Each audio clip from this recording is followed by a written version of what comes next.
Bonjour, je suis Rebecca McLaughlin-Eastham et bienvenue dans Business Line où nous suivons l'actualité économique depuis la plus haute tour du monde, le Burj Khalifa de Dubaï.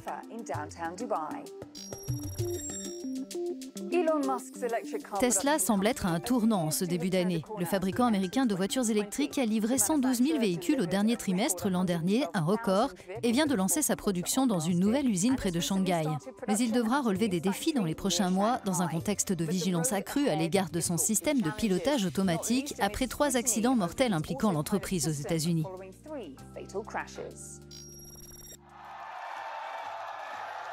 Le PDG de Tesla, Elon Musk, est entré dans cette nouvelle décennie en fêtant les premières livraisons de ses voitures Model 3 produites dans son usine de Shanghai.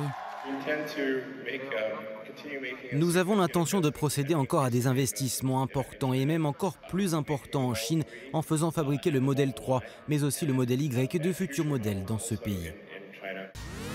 Elon Musk pouvait aussi se réjouir d'achever 2019 sur un record au dernier trimestre avec 112 000 voitures livrées.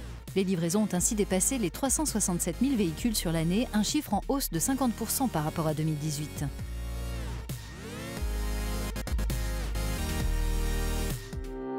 Pour autant, la période est délicate pour Tesla qui a procédé à des réductions d'effectifs et qui fait face aux interrogations à l'égard de son système de pilotage automatique après 3 accidents mortels l'impliquant aux États-Unis, et ce alors qu'il prévoyait de faire circuler ses voitures autonomes dans les rues à une échéance de quelques mois. Malgré ce scepticisme, le groupe reste solide. Ses actions se sont envolées de 91,1% ces 3 derniers mois, portant sa capitalisation boursière à plus de 70 milliards d'euros.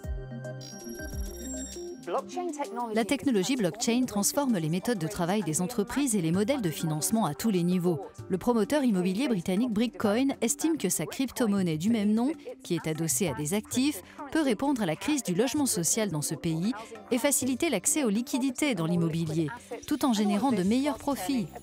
Nous avons interrogé le fondateur de cette société, James Hare. Je suis avec James Hare, le fondateur de Brickcoin.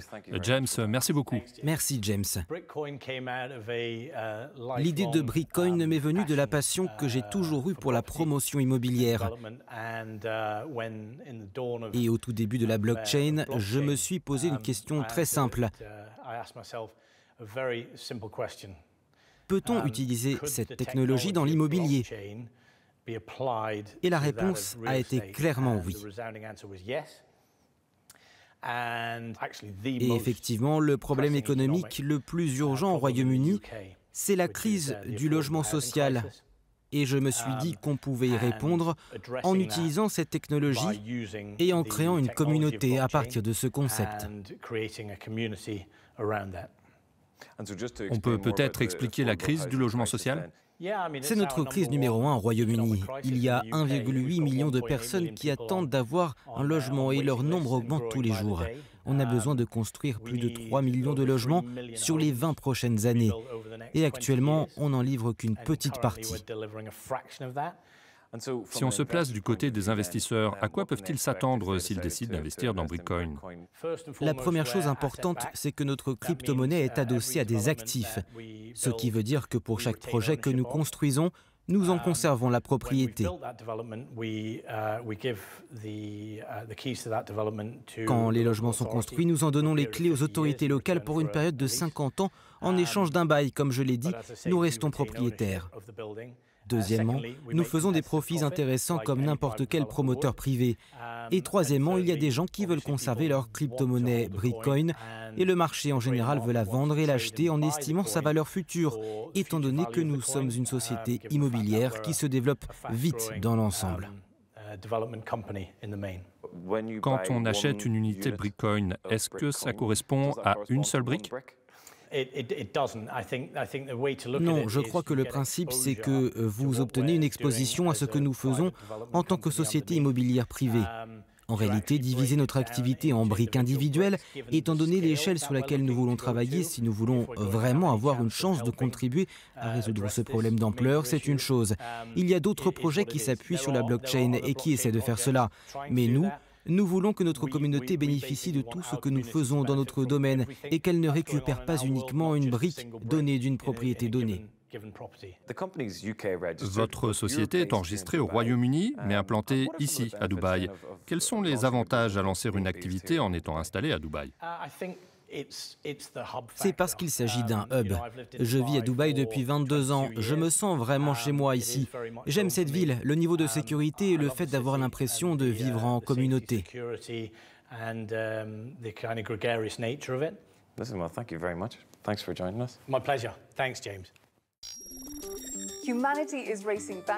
L'homme veut retourner sur la Lune et l'investissement dans l'exploration spatiale décolle. L'économie lunaire, comme on l'appelle, s'ouvre aux start-up qui ont des ambitions interplanétaires. L'une d'entre elles espère offrir au Royaume-Uni son premier alunisseur en 2021.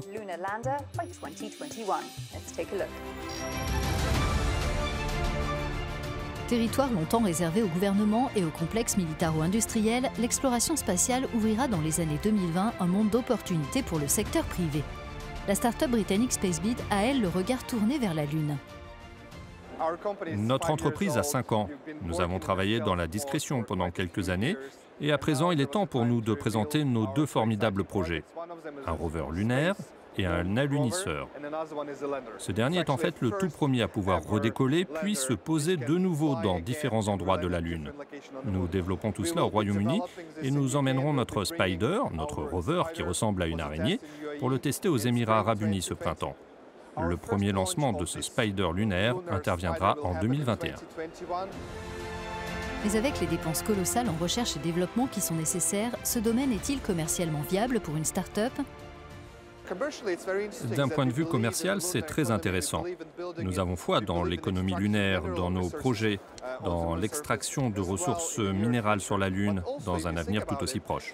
Et il y a également le fait que la Lune pourrait représenter une étape très intéressante pour aller plus loin, pour aller vers Mars. D'ici quelques années, nous voulons réussir à poser sur la Lune notre rover, puis notre alunisseur. Donc nous serons en mesure d'offrir des opportunités commerciales à d'autres entreprises pour qu'elles partent avec nous pour la Lune. Non seulement des entreprises, mais aussi des gouvernements.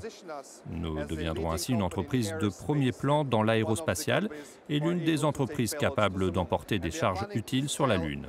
D'après nos prévisions à long terme, 1 kg de charge utile vous coûtera environ $1 million américains. D'après des investisseurs, l'économie spatiale représentera 1 000 milliards de dollars américains en 2030, un gâteau dont les startups peuvent désormais avoir leur part. C'est la fin de cette édition de Business Line. Rendez-vous le mois prochain pour un nouveau tour d'horizon de l'actualité des entreprises et de l'investissement dans le monde. À bientôt.